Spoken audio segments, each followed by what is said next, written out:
fotosa tampomboany etriketrika ny lanonana Santa-Party roapolo sy roarivo tao amin'ny commune Tanety Be Mazaza district Anambohidratrimo ny voalohan'ny volana Jona 2024 lasa teo.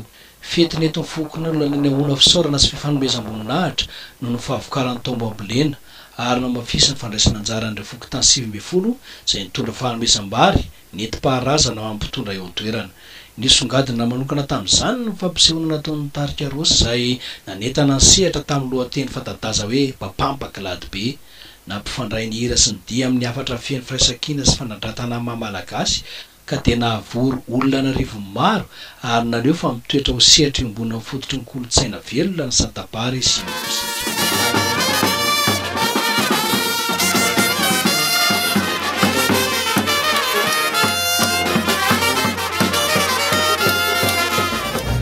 ankalazana voalohany eto ny commune Tanety Be Mazaza ny Santa-Pary 2024.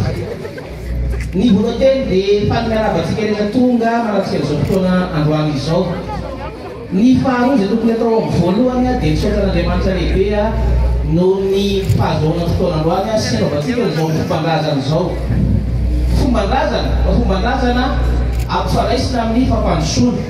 Dia ny Santa-Pary mety tsy mifantatsy ny ankizy ankehitriny fa ampahafantarana anazy. Ny atao hoe Santa-Pary ny ankizy eo amin'ny faraparany volana May eo fanaovana azy. Era Madagasikara fa amin'ny faritra avo au plateau plaza azy moa no tena manatanteraka an'izany. Samy manana Santa-Pary isika. Samy manana Santa-Pary isika fa ny hevitra fonosin'le izy. Ny hevitra fonosin'le izy dia fisaorana an'Andriamanitra noho ny nahazahoana vokatra.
Ifanaisana tanana ireo zay mendrika mivavaka olo marina